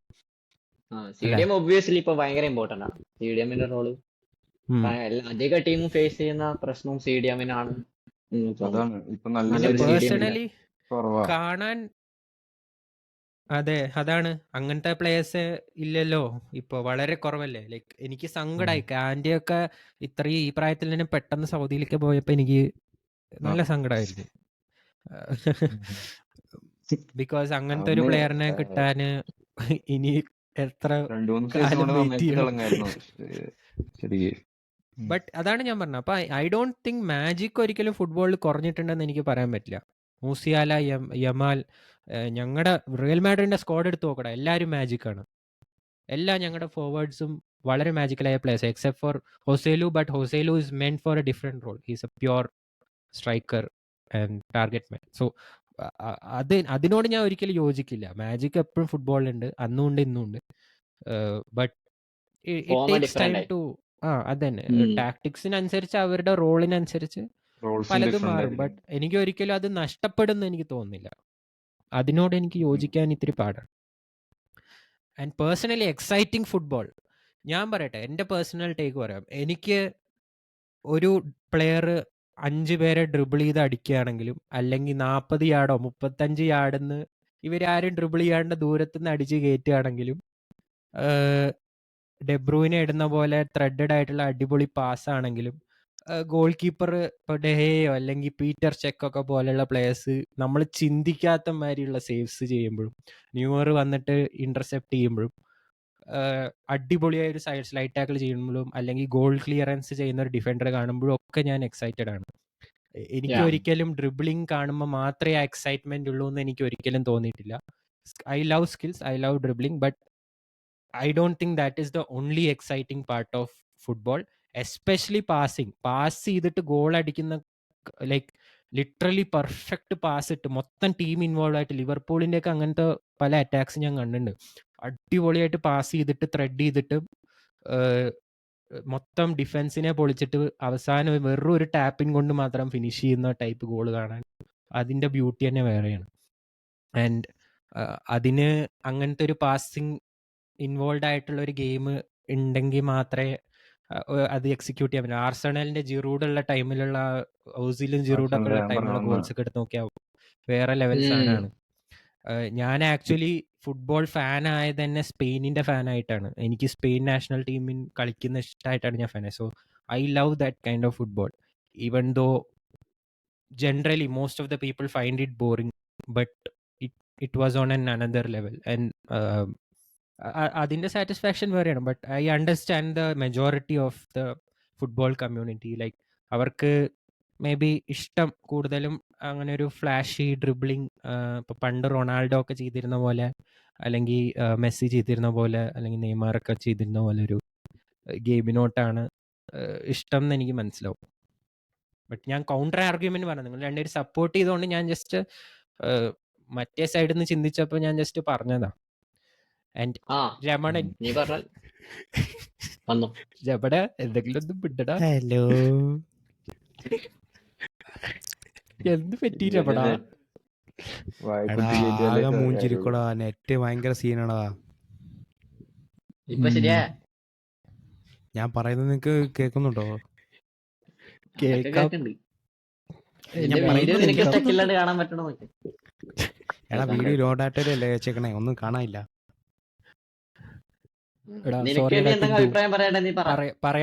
പറയാൻ വിചാരിച്ച് പറയടാ ടിൻഡു. ഇവൻ എന്തോ എടാ നീ ഗുലാന്റെ സൈഡ് നല്ല അടിപൊളിയായിട്ട് എക്സ്പ്ലെയിൻ ചെയ്താൽ മാത്രമേ ഞാൻ കേട്ടുള്ളൂ. അതിൽ കൂടുതൽ എനിക്കൊന്നും ആഡ് ചെയ്യാനുണ്ട് എന്നൊക്കെ തോന്നില്ല. കാര്യം എനിക്ക് പറയാനുള്ളത് ഫുട്ബോളിൻ എസെൻസ് എന്താന്ന് വെച്ചാൽ 2 ടീംസിൽ 11 പ്ലേയേഴ്സ് കളിക്കുന്ന ഒരു ഗെയിമാണ്. മനസ്സിലായോ? അതില് മണിയുടെ ഒരു ഇൻവോൾവ്മെന്റ് വന്നപ്പോ ആണ് ലൈക്ക് ഒരു ടീമിന് ഏറ്റവും കൂടുതൽ പൈസ ഉണ്ടാക്കാൻ പറ്റുന്ന രീതിക്ക് ആ ടീമിനെ സെറ്റപ്പ് ചെയ്യണം എന്നുള്ളൊരു ഇത് വന്നത്. അവിടെ നിന്നാണ് ഈ പലവിധമായ ടാക്ടിക്സുകളും വിന്നിങ്ങിന് വേണ്ടി ചെയ്യുന്ന കുറെ ഇതുമായിട്ട് എനിക്ക് തോന്നുന്നു. ഫുട്ബോളിന്റെ എസൻസ് ഒരു ഗെയിമാണ്, അത് മനസ്സിലാക്കി കളിക്കുക എന്നുള്ളത് മാത്രമേ എനിക്ക് അതിൽ പറയാനുള്ളൂ. അതെ, കറക്റ്റാണ്. പിന്നെ ഫുട്ബോൾ ഓൾവേസ് ഇവോൾവിംഗ് ആണല്ലോ, എപ്പോഴും ഒരേപോലെ ആവണമെന്നില്ല. പണ്ട് ഡ്രിബിളിംഗ് ആയിരുന്നു, ഇപ്പൊ പാസിംഗ് ആണ്. ഇനി ഫ്യൂച്ചറിൽ എന്താവും അറിയില്ല. ഞാൻ ആളുടെ ഫുള്ള് സപ്പോർട്ട് ചെയ്ത് പറഞ്ഞിട്ടില്ല. ഈ ആള് പറഞ്ഞ ടാക്ടിക്സും ഇതൊക്കെ അല്ലാണ്ട് ഈ ഞാനും അതന്നെ പറഞ്ഞത്. ആക്ച്വലി അതായത് കംപ്ലീറ്റ് അക്കാഡമി അതന്നെ ഞാനും അതന്നെ പറഞ്ഞ. ആക്ച്വലി കംപ്ലീറ്റ്ലി പാസിംഗ് എന്നുള്ളതല്ലാണ്ട് ഒരു മിക്സപ്പിൽ തന്നെ കുറച്ചും കൂടി ഇപ്പൊ ഡ്രിബിളിംഗ് ക്വാളിറ്റീസ് ഉണ്ട്, ബട്ട് അത് കുറച്ചും കൂടി പുറത്തെടുക്കാനുള്ള ഒരു സ്പേസ് ചില ടൈം കൊടുക്കണം എന്നുള്ളത് തന്നെ ഞാൻ പറഞ്ഞു. അതായത് കംപ്ലീറ്റ്ലി പാസിംഗ് എന്നല്ല, കംപ്ലീറ്റ്ലി ഡ്രിബിളിംഗും അല്ല, moderately in the mix depending upon team situations. അങ്ങനെ അല്ല, വേറൊരു കാര്യം നിങ്ങൾ ശ്രദ്ധിച്ചിട്ടുണ്ടോ? എനിക്ക് ഏറ്റവും വളരെ വലിയ ഡൗൺഫോൾ തോന്നിയിട്ടുള്ളത് എന്താണെന്നറിയോ? ഇപ്പോഴത്തെ പ്ലേസിൽ ഈവൻ ഇപ്പോഴും നല്ല അടിപൊളി ഡ്രിബിളേഴ്സ് ഉണ്ടെങ്കിലും നല്ല ഫ്രീ കിക്ക് ടേക്കേഴ്സ് ഇല്ലല്ലോ. നല്ല അടിപൊളി ലോങ് ഷോട്ട് അടിക്കുന്ന പ്ലേയേഴ്സ് കുറഞ്ഞ പോലെ തോന്നുന്നു. പണ്ടൊക്കെ അതാണ്, പണ്ട് മോനെ എങ്ങനത്തെ എമ്മാരി ഗോളൊക്കെ റൊണാൾഡീനോനെ പോലെ മെസ്സിനെ പോലെ ഡ്രിബിൾ ചെയ്യാൻ പറ്റുന്ന പ്ലേയേഴ്സ് ഉണ്ടോ? ഉണ്ടല്ലോ, എത്ര ഉണ്ട്? അതാണ് ഞാനിപ്പോ കുറച്ചു മുമ്പ് പറഞ്ഞത്. ലാമിൻ യമാൽ, ജമാൽ മൂസിയാല പോലെ ഡ്രിബിൾ ചെയ്യാൻ പറ്റുന്ന പ്ലേയേഴ്സ് ഉണ്ടോ? എടാ ബ്രസീലില് നമ്മൾ ഇപ്പോഴും ഇതുവരെ കാണാത്ത ഒരുപാട് പ്ലേയേഴ്സ് ഉണ്ട്. ഇപ്പൊ തന്നെ ഒരുപാട് ടാലന്റ് ഉള്ള കൺട്രിയാണത്. നമുക്ക് തന്നെ അറിയില്ല എങ്ങനത്തെ പ്ലേയേഴ്സ് ആണ് അവിടെ ഉള്ളതെന്ന്. മനസ്സിലായോ? പക്ഷെ കാര്യം എന്താ വെച്ചാല് അവരാരെങ്കിലും ബ്രസീലിന്റെ ഇത് അങ്ങനത്തെ പക്ഷെ പറഞ്ഞപ്പോഴാണ് ഇപ്പൊ നീ ഇപ്പോഴത്തെ ഞാനൊരു ടീമിൽ കാര്യം players ഉണ്ടാവില്ല. ബ്രസീലിലെ ടോപ്പ് ടാലന്റ്സ് ആയിട്ടുള്ള വിനീഷ്യസ് ആണെങ്കിലും റോഡ്രിഗോ ആണെങ്കിലും അവരുടെ വിനീഷ്യസ് ഡ്രിബ്ലിംഗ് സ്കിൽ എടുത്ത് നോക്ക് and compare it to Ronaldinho or someone like Messi. Neymar. Not even എടാ close. Ronaldinho once in a എടാ Ronaldinho is one of the best players that we have ever seen in his prime. അങ്ങനത്തെ like റൊണാൾഡീനിയോന്റെ ലെവലില് കളിച്ചിരുന്ന ഒറ്റ player ഞാൻ കണ്ടിട്ടില്ല എന്റെ ജീവിതത്തിൽ. എടാ അതിന് ആ മുമ്പ് ആ ഒരു പക്ഷെ സീസണിൽ അതേപോലെ അതങ്ങനെ ഡ്രിബിൾ ചെയ്യുന്ന ഇഷ്ടംപോലെ പ്ലേയേഴ്സിനെ നമുക്ക് പറയാൻ പറ്റും. റൊണാൾഡോ, R9, ഞാൻ അതല്ല പറയുന്നത്. അവനെ Like, എഡ്രിയാനോ. അങ്ങനെ വരാലോ ഇനിയും. ഇപ്പോഴും ആ ടാലന്റ് ഉണ്ടെന്നാ ഞാൻ പറയുന്നത്. ടാലന്റ് പോയിട്ടില്ല. ബട്ട് അങ്ങനത്തെ പ്ലേയേഴ്സ് വരാൻ ടൈം എടുക്കും. ടാലന്റിന്റെ അതാണ് ആയിട്ടല്ല. ഇവർക്ക് സ്പേസ് സംഭവം കിട്ടാത്തോണ്ടല്ല, എന്താ അതാണ് ഞാൻ വെച്ചാല് പറഞ്ഞത്. ഇപ്പൊ അങ്ങനത്തെ മറഡോണ വന്ന players-നെ ശേഷം എത്ര കാലം കഴിഞ്ഞിട്ടാ മെസ്സി വന്ന്? എത്ര വർഷം എടുത്തു ആ ട്രാൻസിഷന്? അടുത്ത ഒരു അങ്ങനെ ഒരു ഐക്കോണിക് ആയിട്ടുള്ള ഒരു അർജന്റീനിയൻ ലെജൻഡ് ഉണ്ടാവാൻ. Same goes for everything. റൊണാൾഡോന്റെ അപ്പൊ റൊണാൾഡീനിയോന്റെ സമയത്ത് മറ്റേ റൊണാൾഡോ ഉണ്ടായിരുന്നു. അങ്ങനെ ഡ്രിബിളിംഗ് ഇല്ലെങ്കിലും ഏകദേശം എടാ റൊണാൾഡീനോയുടെ അതുപോലത്തെ സമയത്ത് ലെവലിലുള്ള റൊണാൾഡോ പ്ലെയർ മാത്രല്ലടാ, തന്നെയായിരുന്നു. റൊണാൾഡോ ഡ്രിബ്ലിങ്ങിന് എന്താ കുഴപ്പം? റൊണാൾഡോക്ക് എത്ര പേരെ കട്ട് ചെയ്തിട്ടാ പോവാ? ഞാൻ പറഞ്ഞ R9. ബ്രസീലത്തെ അതുപോലെ തന്നെ മറ്റേ ഇന്റർ മിലാനിൽ കളിക്കുമ്പോ അഡ്രിയാനോ. ആ അതാണ് സംഭവം. ആള് ഇപ്പോഴും പറഞ്ഞ ഉണ്ടല്ലോ എനിക്ക് അങ്ങനത്തെ പ്ലേയേഴ്സ്. അതാണ് ആൾക്കൂടെ ഞാൻ പറയുന്നത്. യോജിക്കുന്നത്. എടാ പക്ഷെ ഉണ്ടെന്ന് ഉണ്ട്. പക്ഷെ അതിന്റെ എനിക്ക് തോന്നുന്നു നീ കമ്പയർ ചെയ്താല് എനിക്ക് തോന്നുന്നു നോട്ട് ഈവൻ ക്ലോസ് ആയിട്ടാണ് എനിക്ക് തോന്നുന്നത്. അത് ശരിയാണ്. ബട്ട് അങ്ങനത്തെ ഒരു player once in a generation ആടാ.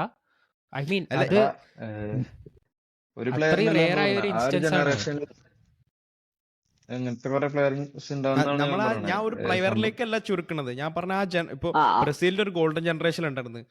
അതിന്റെ ഫോർവേഡ് ലൈൻ നോക്കി കഴിഞ്ഞാൽ ക്വാളിറ്റി ഡ്രിബ്ലേഴ്സ് എല്ലാരും അല്ലേ? സംഭവം അത് ബ്രസീലിന്റെ ആ ഒരു ടൈമില് അങ്ങനെ പറയാം. ബട്ട് ആ ഒരു ലെവലിലേക്ക് പിന്നെ ഒരു ബ്രസീൽ ജനറേഷൻ ഉണ്ടായിട്ടുണ്ടോ എന്നുള്ള സംശയമാണ് നെയ്മറിന്റെ കഴിഞ്ഞതിന് ശേഷം. ഞാൻ പറയുകയാണെങ്കിൽ അത് എന്തായാലും ഇനി വരും, ഉറപ്പായിട്ടും വരും. ഐ ഡോണ്ട് തിങ്ക് അതൊരിക്കലും hopefully. പോകുന്ന എനിക്ക് തോന്നുന്നില്ല. കാരണം ഞാൻ വരുമായിരിക്കും, ബട്ട് അതന്നെ ഞാനും പറഞ്ഞത്, വരുമായിരിക്കും. ബട്ട് അൺടിൽ ദെൻ അതായത് കംപ്ലീറ്റ്ലി ഒരു പാസിങ് അങ്ങനെ ആ ഒരു ഫുള്ള് ആ ഒരു സ്ട്രിക്റ്റ് ആയിട്ടുള്ള ഒരു ഇത് ഉണ്ടാകുമ്പോ ആ പ്ലേയേഴ്സിനുള്ള ആ ഒരു സ്പേസ് കിട്ടില്ല എന്നാണ് ഞാനും പറഞ്ഞത്. അപ്പൊ ആ ഒരു ക്വാളിറ്റിയിലേക്ക് എത്താൻ പറ്റുമോ ഇല്ലയോ എന്നുള്ളതാണ് വേറൊരു ക്വസ്റ്റ്യൻ. മനസ്സിലായോ? ഉണ്ടോ, ബട്ട് അത് എക്സ്പോസ് ചെയ്യാനുള്ള ഒരു സ്പേസ് കൂടി കിട്ടണ്ടേ? ഇപ്പൊ കംപ്ലീറ്റ്ലി കോച്ച് എപ്പോഴും പാസ് തന്നെ പറയുമ്പോൾ അതായത് ഒരു ഗെയിമിലും അങ്ങനെ തന്നെ പറയുമ്പോൾ പിന്നെ അവർക്ക് ആ സ്കില്ല് കംപ്ലീറ്റ്ലി ആയിട്ട് എക്സ്പ്രസ് ചെയ്യാൻ പറ്റില്ല. അപ്പൊ അവർക്ക് ഒരിക്കലും ആ ഒരു ഫെയിം അല്ലെങ്കിൽ ആ ഒരു മാജിക് കാണിക്കാൻ പറ്റില്ല. അതായത് ബാക്കി ടേംസിൽ കാണിക്കാൻ പറ്റും, ബട്ട് ഇൻഡിവിജ്വലി അല്ലെങ്കിൽ ആ ഒരു പുതിയതായിട്ടുള്ള ഇത് കാണിക്കാൻ പറ്റില്ല. ചിലപ്പോൾ പാസിംഗിൽ കാണിക്കുമായിരിക്കും, ഡ്രിബിളിങ്ങിലൂടെ കാണിക്കാൻ പറ്റില്ല എന്നാണ് തായർ പറഞ്ഞത്. അങ്ങനെയല്ല. അത് തന്നെ അതിന്റെ മെയിൻ കാരണം ഞാൻ പറയട്ടെ. നിങ്ങൾ കാണുന്ന പ്രീമിയർ ലീഗിലുള്ള അല്ലെങ്കിൽ സീരിയ, ബുണ്ടസ് ലീഗ, UCL മാച്ചസിൽ മാത്രമുള്ള കോച്ചസിനെയാണ് കാണുന്നത്. ബട്ട് ഇൻ ബ്രസീലിയറ നിങ്ങൾ എടുത്ത് കളി കണ്ടു നോക്ക്. എന്ത് എക്സൈറ്റിംഗ് ഗെയിമാണ് നോക്ക്. എത്ര അടിപൊളി ഗെയിം അറിയോ? നേരത്തെ ഞാൻ പറഞ്ഞ ബ്രസീൽ നാഷണൽ ടീമിൽ അവരുടെ DNA-ലാണ് അത് ഉള്ളത്. അവർക്ക് കോച്ച് അങ്ങനെ ആ ഒരു ഇത് പറയുന്നില്ലല്ലോ, അതാണ് ഞാൻ പറഞ്ഞത്. അങ്ങനെ അവര് ഒരിക്കലും അത് കുറച്ചുകൂടെ പോവില്ല എന്നാണ് എന്റെ ഒരു ഡ്രിബ്ലിംഗിന് സ്പേസ് അഭിപ്രായം. കൊടുക്കുന്ന അങ്ങനെ തന്നെയാണ് ഗെയിം വളർന്നു പ്രൊമോട്ട് വരുന്നത്. ചെയ്യണത്. അതുകൊണ്ടാണ് അങ്ങനത്തെ പ്ലേയേഴ്സ് ഉണ്ടായി വരുന്നത്. ഇപ്പൊ അങ്ങനത്തെ പ്ലേയേഴ്സ് യൂറോപ്പിൽ ഉണ്ടെങ്കിൽ കൂടെ ഈ ഒരു ടീമിലേക്ക് കുറച്ചും കൂടെ ലെവൽ കൂടി വരുമ്പോ പ്രൊഫഷണൽ ഫുട്ബോളിൽ അവർക്ക് സ്പേസ് കിട്ടുന്നുണ്ടാവില്ല. കാരണം അങ്ങനത്തെ പ്ലേയേഴ്സിനല്ല ടീമിന് വേണ്ടത്. കാരണം ടോപ്പ് ഫുട്ബോളിൽ മണി ഒരു വലിയ ഫാക്ടറാണ്. എഫക്റ്റീവ് ആയിരിക്കണം പ്ലെയർ. റൊണാൾഡീനിയോ ഇത്ര മാജിക്കലായ പ്ലെയർ ആണെങ്കിലും ഇന്ന് റൊണാൾഡീനിയോ കളിക്കുകയാണെങ്കിൽ ചിലപ്പോൾ അങ്ങേർക്ക് അന്ന് കിട്ടിയ ഒരു റെക്കഗ്നീഷൻ ചിലപ്പോൾ കിട്ടിയിട്ടുണ്ടാവില്ല. അതാണ് ഫുട്ബോളിന്റെ ഏറ്റവും സങ്കടമായ കാര്യം. കാരണം ഇന്ന് ഞാൻ നേരത്തെ പറഞ്ഞ അതേ പോയിന്റാ. ഗോൾസ്, അസിസ്റ്റ്, ഗെയിം വിൻ ചെയ്യണം, സക്സസ്ഫുൾ ആയിരിക്കണം. ലൈക്ക് കോച്ച് ഡിമാൻഡ് ചെയ്യുന്ന പല കാര്യങ്ങളും ടിക്ക് ചെയ്യണം, എന്നാലേ ആ പ്ലെയർ കളിക്കുള്ളൂ. അതുപോലെ എനിക്കൊരു ആഡ് ചെയ്യാൻ പോയിന്റ് ഓവറോൾ ഇൻഡിവിജ്വൽ എബിലിറ്റി. അത് നമുക്ക് മനസ്സിലാക്കാവുന്നുള്ളൂ. എനിക്ക് ആഡ് ചെയ്യാൻ തോന്നിയ ഒരു പോയിന്റ് എന്ന് വെച്ച് കഴിഞ്ഞാൽ, ഡ്രിബിൾ ചെയ്യുമ്പോൾ നമ്മൾ ഓൾറെഡി ആ സീൻസ് ഒക്കെ പ്രെഡിക്ട് ചെയ്ത് അത് ഓൾറെഡി കാണണം. അതായത് സ്പേസ് നമ്മൾ റീഡ് ചെയ്യണം, എങ്ങനെ ഡ്രിബിൾ ചെയ്യണം, എങ്ങനെ ആൾക്കാരെ എവിടത്തേക്ക് പോകും, അത് ഓൾറെഡി നമ്മൾ മൈൻഡിൽ സീൻസ് കാണണം, എന്നിട്ടാണ് നമ്മൾ ഡ്രിബിൾ ചെയ്യുക. അപ്പൊ അത് എനിക്ക് തോന്നുന്നു കുറച്ചും കൂടി ഐക്ക് പ്രൊമോട്ട് ചെയ്യാനുള്ള ഒരു ഇത്. പാസിംഗ് ഓക്കെ, ബട്ട് ഇത് കുറച്ചും കൂടി എഫക്റ്റീവ് ആണെന്ന് എനിക്ക് തോന്നുന്നു. അതായത് സ്പേസ് റീഡ് ചെയ്യാനുള്ള സ്കില്ല്. അപ്പൊ അതിലൂടെ പാസിംഗ് സ്കിൽസ് കൂടാനുള്ള ചാൻസും ഉണ്ടെന്നാണ് എനിക്ക് പേഴ്സണലി തോന്നുന്നത്. കാരണം ഇപ്പൊ നീ നോക്കിയാൽ ഓൾമോസ്റ്റ് അധികം എല്ലാ ഡ്രിബിളേഴ്സിന്റെയും പാസിംഗ് സ്കില്ല് നല്ലതായിരിക്കും. ഓക്കെ, അടുത്ത ടോപ്പിക്കിലേക്ക് പോവാ, അത് കുറെ സ്ട്രെച്ച് ആക്കുന്നു. അതെ. Yep. അടുത്ത ടോപ്പിക് പക്ഷെ എന്തായിരുന്നു? ഓവർ 35 വേൾഡ് കപ്പ് ആണോ? Oh, rumours about over 35 world cup. അല്ല, അതിനു മുമ്പ് നമുക്ക് ഇത് പറയാം. എന്തായാലും ഇപ്പോ പാസിംഗ് ചെയ്ത് ഫുൾ ബാക്സ് ഇതൊക്കെ പറഞ്ഞ ലെപ്സിജിന്റെ ഇതൊക്കെ ലെവർകൂസന്റെ വന്നല്ലോ. അപ്പൊ നമുക്ക് ബയേൺ വേഴ്സസ് ലെവർകൂസന്റെ പറഞ്ഞാലോ? ഓക്കെ, പറഞ്ഞു. ഓക്കെ. എന്ത് തോന്നുന്നു ഗൈസ്? നമുക്ക് 2 പ്ലെയർ ഉണ്ട്. ഒന്ന് ഹാരി കെയ്ൻ, എവിടെ പോയാലും ട്രോഫി കിട്ടാത്ത. 2 കോമൻ എവിടെ പോയാലും എല്ലാ കളിയും ട്രോഫി അടിക്കുന്നത്. ഇത് ആരുടെ കേസ് ജയിക്കും, ആരുടെ കേസ് തോക്കും? കിങ്സ്ലി കോമൻ ഇതുവരെ ഒരു ലീഗ് ടൈറ്റിൽ ലോസ് ചെയ്തിട്ടില്ല എന്നാണ് പറയുന്നത്. ഹാരി കെയ്ൻ ഇതുവരെ ട്രോഫി ജയിച്ചിട്ടില്ല.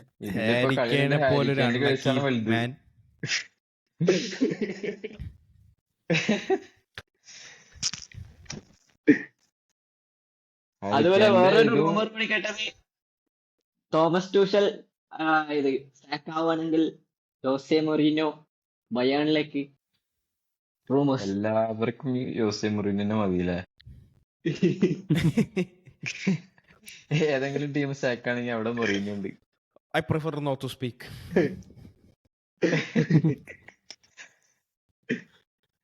എന്ത് തോന്നടാ, ഹാരി കെയ്ന് ഈ കൊല്ലെങ്കിലും അടിക്കാൻ പറ്റുവാടാ ട്രോഫി?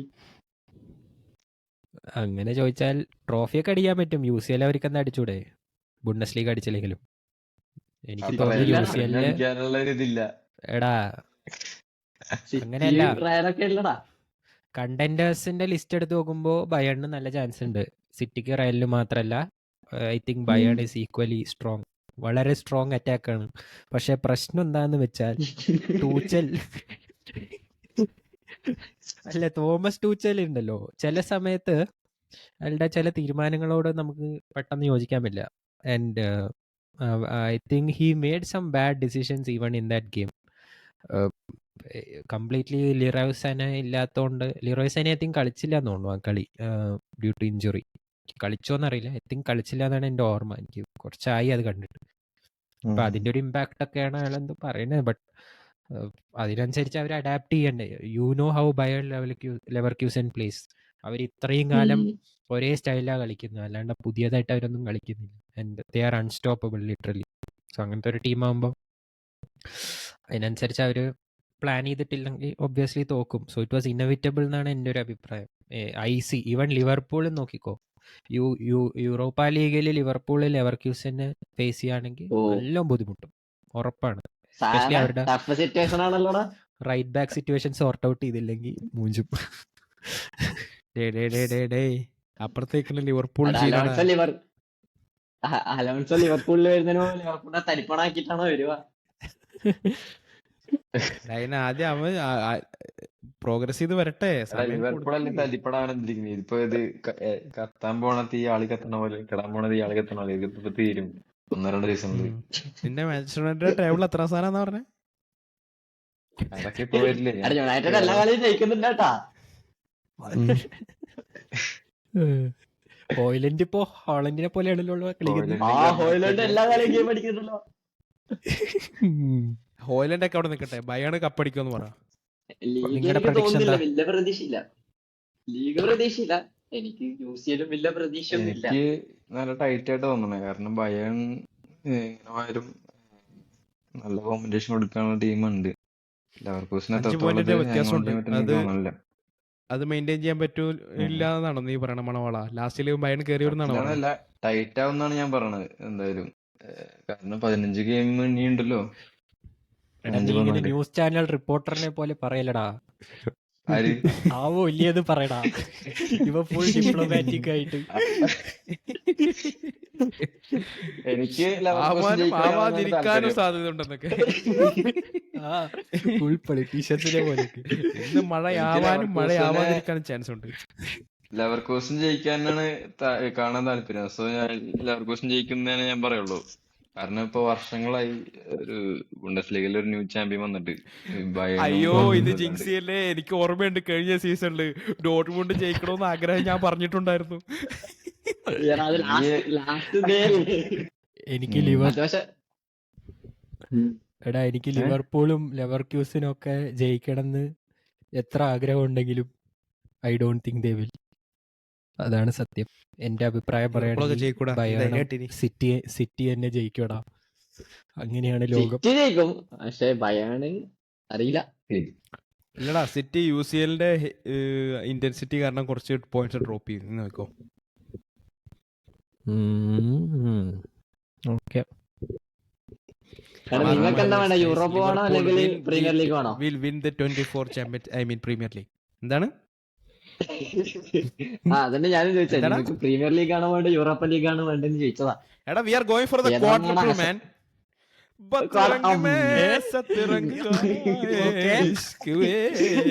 എടാ റേഷൻ കട വിറ്റ് മണ്ണെണ്ണ വാങ്ങിക്കണോ?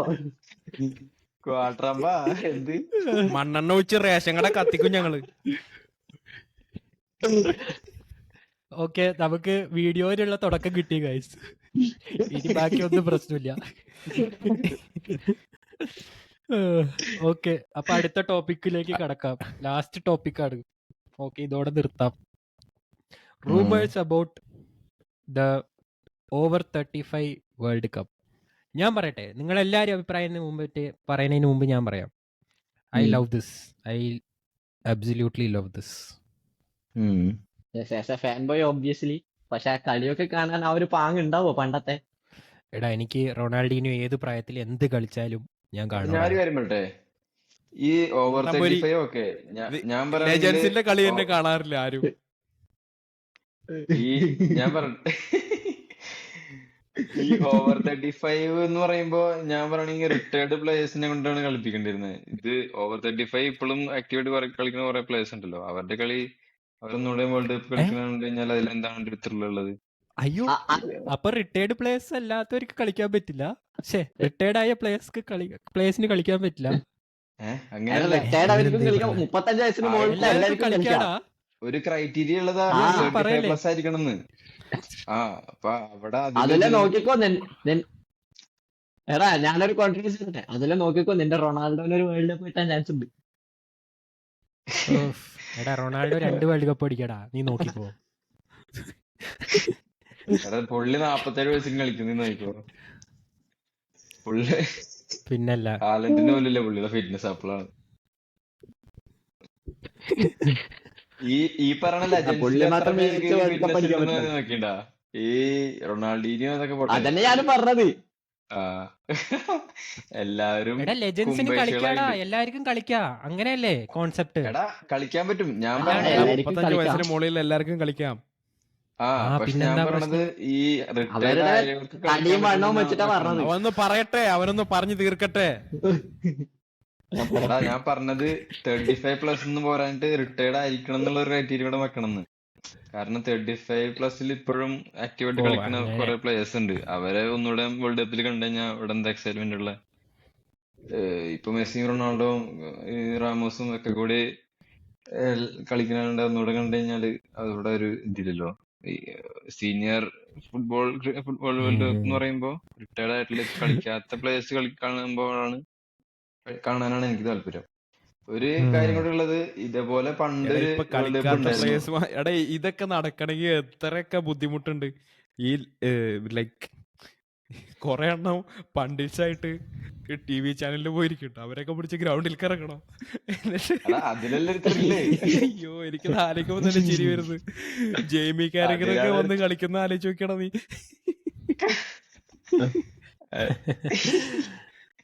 എല്ലാവരും എനിക്ക് retirement ശരിക്കും നല്ല ആഘോഷിക്കുക. പണിയാണ് സംഭവം. പണിയാണ്.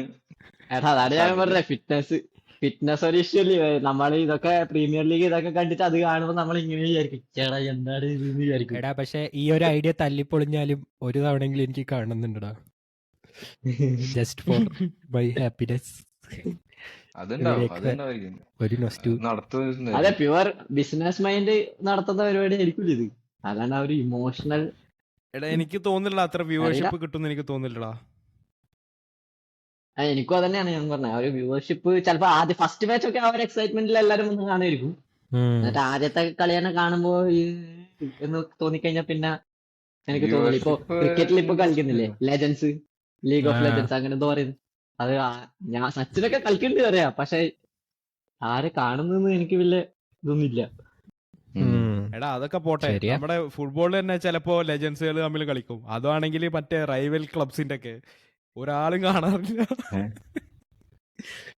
പണ്ട് ഞാൻ 2019 എങ്ങാണ്ടും യുണൈറ്റഡ് ലെജൻസ് വേഴ്സസ് ആഴ്സണൽ ലെജൻസോ ഒരു മാച്ച് ഉണ്ടായിരുന്നു. അതില് ബെക്കാമൊക്കെ ഒരു 3-4 അസിസ്റ്റ് ഒരു ഗോളൊക്കെ അടിച്ചിട്ടുണ്ടായിരുന്നു. ബാക്കിയുള്ളവർക്ക് ഓടാനൊന്നും പറ്റാണ്ട്. അതന്നെ ഞാൻ പറഞ്ഞേ, ആകെ ഫിറ്റ്നസ് ഉള്ള രണ്ടുമൂന്ന് ഇപ്പൊ ക്രിസ്ത്യാനോ റൊണാൾഡോയൊക്കെ കളിക്കേണ്ട പത്തൊക്കെ ചിലപ്പോ എല്ലാവരും ഗോൾ അടിക്കും. രണ്ടുമൂന്ന് പേര് അത്യാവശ്യം ഫിറ്റ് ആയിട്ടുള്ളവരുണ്ട്. അവര് നല്ല മേട്ടിട്ട് പോകും. ബാക്കിയുള്ളവര് അതന്നെ ഞാൻ പറഞ്ഞേ. ശരിയാണ്. അങ്ങനെയൊക്കെ തന്നെ ഉണ്ടാവും പോണെ. അതെ, നീ പറഞ്ഞ പോലെ തന്നെ ക്രിക്കറ്റിലുള്ള ഒരു വൈബായിരിക്കും. അതേ ഒരു ടൈപ്പ് ഇതായിരിക്കും. കാരണം ആ ഒരു മാച്ച് ഫിറ്റ്നസ് ഒന്നും എല്ലാവർക്കും ഉണ്ടാവില്ലല്ലോ.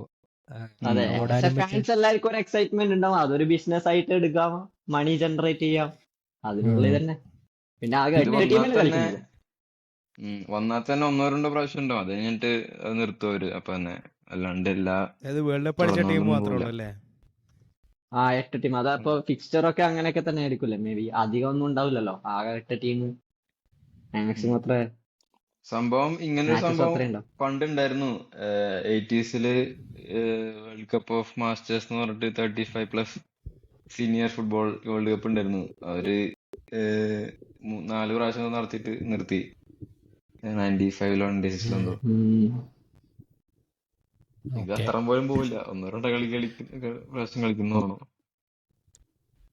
എടാ മറ്റേ റൊണാൾഡോ R9 ഒക്കെ കളിച്ചു കഴിഞ്ഞാൽ സീനാണ് ചങ്ങായി.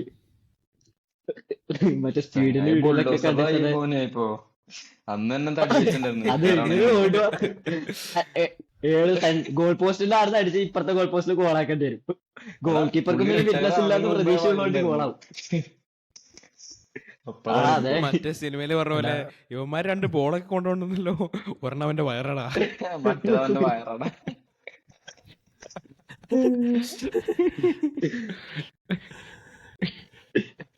എടാ നോക്കിക്കേ, ഇതിനുള്ള കൊണ്ട് കമന്റ് ബോക്സിൽ വരുവാടാ. എടാ പക്ഷെ പുള്ളിയൊക്കെ ഫ്രീക്ക് എടുത്തു കഴിഞ്ഞാൽ ഇപ്പോഴും പേടിക്കും ആൾക്കാര്. അതെ, പുള്ളി ഇത്രയും ഇഞ്ചേർഡ് ആയിട്ടും ഇത്രയും പ്രൈമില് എത്ര ഇഞ്ചുറി വന്നിട്ടും തടി കൂടിയിട്ടും എന്തൊക്കെ ക്രിറ്റിസിസം കേട്ടിട്ടും he was still the best player in his time. അതൊക്കെ അത്രേ ഉള്ളൂ. അങ്ങനത്തെ പ്ലെയർ ആണ്. എടാ AFC ഐവറി കോസ്റ്റിലായിരുന്നു, അത് ഐവറി കോസ്റ്റ് ജയിച്ചു. ഖത്തറിലായിരുന്നു മറ്റേ ഏഷ്യ കപ്പ്. യൂറോ ജർമ്മനി അടിക്കൂടാ. ഇവൻ ഇങ്ങനെ ഓരോ ഇൻസ്റ്റാഗ്രാമില്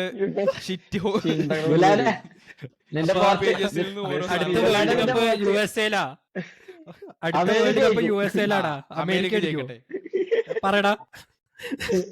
ഇപ്രാവശ്യം സൗത്ത് അമേരിക്ക അർജന്റീന ഒന്നും പറയാനില്ല. ചിലപ്പോ മെക്സിക്കോ അടിക്കും. മെക്സിക്കോന് കളിക്കണ്ടെന്ന്. അർജന്റീന ആയിക്കോടാ, അർജന്റീന ഫൈനലി ചിലപ്പോ വീട്ടിലേക്ക് വരുവാടാ. It's coming home. ഇംഗ്ലണ്ട് ജയിക്കോ? Southgate miracle. ജയിച്ചന്നെ. അണ്ണൻ യൂറോ അടിക്കുന്നുണ്ടോടാ? യൂറോ കളിക്കുകയും ചെയ്യും. അതന്നെ ഞാൻ ചോദിച്ചേ, നിങ്ങക്ക് പ്രതീക്ഷ ഉണ്ടോന്ന് ചോദിച്ചേ. ആദ്യം യൂറോ അടിക്കും, എന്നിട്ട് മെല്ലെ വേൾഡ് കപ്പ് പോവും, വേൾഡ് കപ്പ് അടിക്കും. ഓവർ 35 അല്ല മറ്റേതാണ് നീ ഉദ്ദേശിച്ചത്. ഇതൊക്കെ ആലോചിച്ച് സ്വപ്നത്തിൽ കൈയടിക്കും. രമണ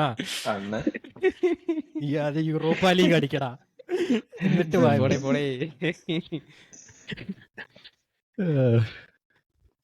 അപ്പോ 1 മണിക്കൂർ മാർക്ക് എത്തി ഗൈസ്. നമുക്ക് ഇങ്ങനെ തന്നെ ഹാപ്പി മോഡിൽ അവസാനിപ്പിച്ചാലോ വാലന്റൈൻസ് ഡേ ആയിട്ട്? അതെ. രമണ ഔട്ട്രോ പറയടാ. എനിക്ക് വേറൊരു സംഭവം ചെയ്യാനില്ല ഔട്ട്രോന്. Thank you so much for tuning into the Kalpos Talks. See you soon in the next episode. Bye. Sulal.